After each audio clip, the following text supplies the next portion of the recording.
ನಲ್ಲಿ DJ ಹಳ್ಳಿ ಮತ್ತು KG ಹಳ್ಳಿನಲ್ಲಿ ಅಖಂಡ ಶ್ರೀನಿವಾಸ ಮೂರ್ತಿಯವರು ಒಬ್ಬ ದಲಿತ ಶಾಸಕನ ಮನೆ ಮೇಲೆ ಒಂದು ಫೇಸ್ಬುಕ್ ಪೋಸ್ಟನ್ನು ಯಾರೋ ಮಾಡಿದ್ದನ್ನು ಇಟ್ಕೊಂಡ್ಬಿಟ್ಟು ದಾಳಿ ಮಾಡಿದ್ರಲ್ಲ, ಅವ್ರ ವಿರುದ್ಧವಾದಂಥ ಇದ್ದಂತಹ ಕ್ರಿಮಿನಲ್ ಕೇಸ್ಗಳನ್ನು ವಾಪಸ್ ತೆಗೆದುಕೊಂಡು ಆ ಸಮುದಾಯಕ್ಕೆ ಶಾಂತಿ ನೆಮ್ಮದಿಯನ್ನು ಸಿದ್ದರಾಮಯ್ಯನವರು ಕೊಡ್ತಾ ಇದ್ದಾರೆ. ಹುಬ್ಬಳ್ಳಿನಲ್ಲಿ ಪೊಲೀಸ್ ಜೀಪನ್ನ ಜಖಂ ಮಾಡಿದಂಥವ್ರು ಇದ್ದಾರಲ್ಲ, ಅವರಿಗೆ ಶಾಂತಿ ನೆಮ್ಮದಿ ಸಿಗ್ತಾ ಇದೆ.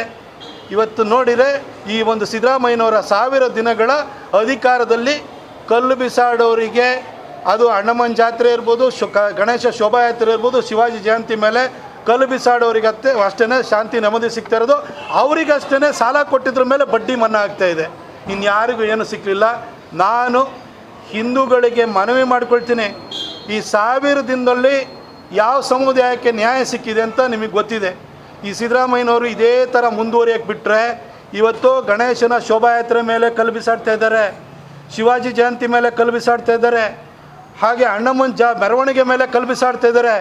ನಾಳೆ ಬೆಳಗ್ಗೆ ಇದೇ ಥರ ಮುಂದುವರಿತು ಅಂತ ಹೇಳಿದರೆ ನಿಮ್ಮ ಮದುವೆ ಮಂಟಪದ ಮೇಲೂ ಕಲ್ಲು ಬಿಸಾಡುತ್ತೆ. ನಾವು ಸತ್ತಾದ ಮೇಲೆ ಶವಯಾತ್ರೆ ಕೈಗೊಳ್ತೀವಿ, ಅದ್ರ ಮೇಲೂ ಕಲ್ಲು ಬೀಳುತ್ತೆ.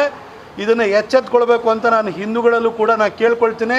ನಿಮ್ಮನ್ನು ಹತ್ತಿಕ್ಕೋದಕ್ಕೋಸ್ಕರ ಏನು ಕಮ್ಯುನಲ್ ವೈಲೆನ್ಸು ಅದು ಇದು ಅಂತೇಳಿ ಹೇಳ್ಬಿಟ್ಟು, ಪ್ರಚೋದನಾ ಭಾಷಣ ಅಂತೇಳಿ ಹೇಳ್ಬಿಟ್ಟು ಇವತ್ತು ಬಿಲ್ ತಗೊಬರ್ತಿದ್ರೆ, ಅದು ಯಾರಿಗೆ? ಕಲ್ಲು ಬಿಸಾಡೋರಿಗೆ ನೆಮ್ಮದಿ ಕೊಡಲಿಕ್ಕೆ, ಅವರಿಗೆ ರಕ್ಷಣೆ ಕೊಡಲಿಕ್ಕೆ ಈ ಒಂದು ಪ್ರಯತ್ನ ನಡೀತಾ ಇದೆ.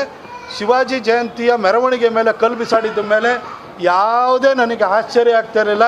ಯಾಕೆಂದರೆ ಶಿವಾಜಿ ಹಿಂದೂ ಹೃದಯ ಸಾಮ್ರಾಟ.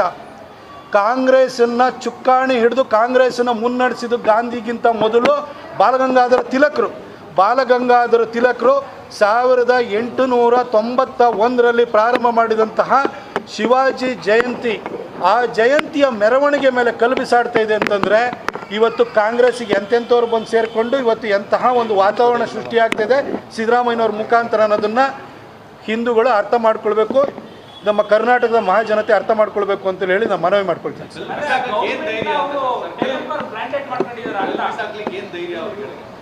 ನೋಡಿ, ನಮ್ಮ ಸಿದ್ದರಾಮಣ್ಣ ಇವರು ಸಿದ್ದರಾಮಯ್ಯನ ಹುಂಡಿಲಲ್ಲಿ ಹುಟ್ಟಾರೋ, ಆದರೆ ಯಾವುದೋ ಮೌಲದವ್ರಲ್ಲಿ ಹುಟ್ಟಾರೋ, ಈ ಥರ ವರ್ತನೆ ಆ ಥರ ಕಾಣಿಸ್ತಾ ಇದೆ ನಮಗೆ. ಇವರು ಶಿವಾಜಿನಗರ ಸಿದ್ದರಾಮಯ್ಯನೋ ಅಥವಾ ಸಿದ್ದರಾಮಯ್ಯನ ಹುಂಡಿ ಸಿದ್ದರಾಮಯ್ಯನೋ ಅಂತ ನಮಗೆ ಆಶ್ಚರ್ಯ ಆಗುತ್ತೆ. ಯಾಕೆಂದರೆ ಕಲ್ಲು ಬಿಸಾಡೋರಿಗೆ ರಕ್ಷಣೆ, ನಮ್ಮನ್ನ ಏನೇ ಮಾಡಿದ್ರು, ನಮ್ದು ಏನೇ ಆಟ ಟೋಪಗಳು ಪುಂಡಾಟಿಕೆ ಮಾಡಿದ್ರು ಕೂಡ ನಮ್ಮ ರಕ್ಷಣೆಗೆ ಸಿದ್ದರಾಮಯ್ಯನವ್ರು ಇದ್ದಾರೆ.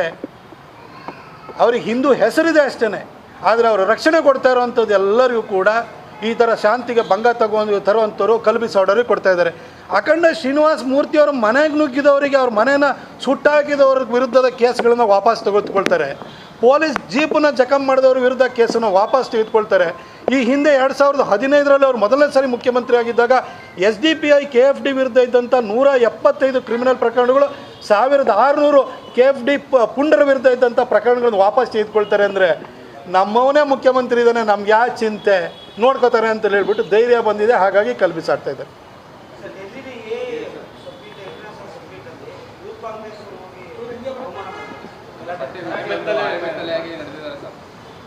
ಅಲ್ಲಿ ಪೊಲೀಸರು ಮಾಡಬೇಕಾದ ಕೆಲನ ಜನ ಮಾಡಿದ್ದಾರೆ, ಪೊಲೀಸರು ಮಾಡಬೇಕಿತ್ತು ಆ ಕೆಲಸನ. ಆಮೇಲೆ ಆರ್ಟಿಫಿಷಿಯಲ್ ಇಂಟೆಲಿಜೆನ್ಸ್ ಮತ್ತು ಮಷಿನ್ ಲರ್ನಿಂಗ್ ಇವತ್ತು ಜಗತ್ತಲ್ಲಿ ಟ್ರೆಂಡ್ ಆಗ್ತಾಯಿದೆ. ಇವತ್ತು ಇಂಥ ಸಂದರ್ಭದಲ್ಲಿ ಭಾರತ ಒಂದು ಇಂಟರ್ನ್ಯಾಷನಲ್ ಸಮ್ಮಿಟನ್ನು ಹೋಸ್ಟ್ ಮಾಡಿದೆ. ಅಲ್ಲಿ ಫ್ರಾನ್ಸ್ ಪ್ರೆಸಿಡೆಂಟು ಮ್ಯಾಕ್ರಾನ್ ಬಂದು ನಮ್ಮ ದೇಶದ ಬಗ್ಗೆ ಎಷ್ಟು ಹೇಳ್ತಾರೆ. ಅಡೋಬಿ ಹೆಡ್ ಯಾರು? ಇಂಡಿಯನ್ನು. ಮೈಕ್ರೋಸಾಫ್ಟದ ಹೆಡ್ ಯಾರು? ಇಂಡಿಯನ್ನು. ಇದು ಗೂಗಲ್ದ ಹೆಡ್ ಯಾರು? ಇಂಡಿಯನ್ನು. ಆಲ್ಫಾಬೆಟ್ಟದ ಹೆಡ್ ಯಾರು? ಎಲ್ಲ ಇಂಡಿಯನ್ನು. ಈ ಥರ ಎಲ್ಲ ಇಂಡಿಯನ್ಸ್ ಇವತ್ತು ಹೆಡ್ ಮಾಡ್ತಾಯಿದ್ದಾರೆ. ಎಲ್ಲ ಕಂಪ್ನಿದು ಮುಖ್ಯಸ್ಥರಾಗಿದ್ದಾರೆ ಇವತ್ತು ಜಗತ್ತಿನ ಪ್ರಮುಖ ಕಂಪ್ನಿಗಳು. ಅವರೆಲ್ಲ ಬಂದು ಅಲ್ಲಿ ಕೂತ್ಕೊಂಡು ನಿಮಗೆ ಈ ಥರದ್ದೆಲ್ಲ ಒಂದು ಒಳ್ಳೆಯ ಸಮಿಟಲ್ಲಿ ಪಾರ್ಟಿಸಿಪೇಟ್ ಮಾಡಿದರೆ ಇವರು ಅಲ್ಲಿ ಹೋಗಿ ತರಲೆ ಮಾಡ್ತಾಯಿದ್ದಾರೆ ಅಂತ ಹೇಳಿದರೆ ಆ ರಾಹುಲ್ ಗಾಂಧಿಯ ಮನಸ್ಥಿತಿನೇ ಇಲ್ಲಿ ಕಾಣಿಸ್ತಾ ಇರೋದು. ಆ ವ್ಯಕ್ತಿನೂ ಅಷ್ಟೇ, ದೇಶದಿಂದ ಆಚೆ ಹೋದ್ರೆ ದೇಶ ಬೈಯೋದು, ಪಾರ್ಲಿಮೆಂಟ್ ಒಳಗೂಡು ದೇಶ ಬೈಯೋದು, ಆರ್ಮಿನ ಬೈಯೋದು, ಆರ್ಮಿ ಆತ್ಮಸ್ಥೈರ್ಯನ ಕುಗ್ಸೋದು. ಅದೊಂದು ನಮ್ಮಲ್ಲಿ ಒಂದಿದೆ, ಈ ಹಿರಿಯಕ್ಕನ ಚಾಳಿ ಮನೆ ಮಂದಿಗೆಲ್ಲ ಅಂತೇಳಿ. ರಾಹುಲ್ ಗಾಂಧಿ ಮನಸ್ಥಿತಿ ಹಂಗಿರ್ಬೇಕಾದ್ರೆ ಇನ್ನು ಸಾಮಾನ್ಯ ಕಾಂಗ್ರೆಸ್ಸಿನ ಕಾರ್ಡ್ ಹೋಲ್ಡ್ರು ಪುಡಾರಿಗಳು ಇನ್ನೇನು ಮಾಡ್ತಾರೆ?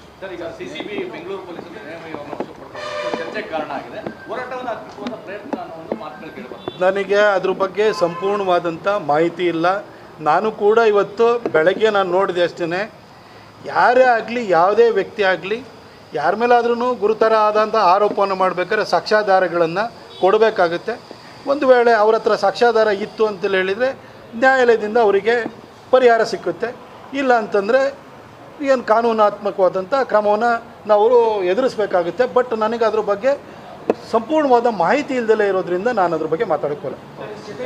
ಹೆಚ್ಚಿನ ವಿಡಿಯೋಗಳಿಗೆ ಪ್ರತಿಧ್ವನಿ ಯೂಟ್ಯೂಬ್ ಚಾನೆಲ್ ಸಬ್ಸ್ಕ್ರೈಬ್ ಮಾಡಿ, ಬೆಲ್ ಐಕಾನ್ ಕ್ಲಿಕ್ ಮಾಡಿ.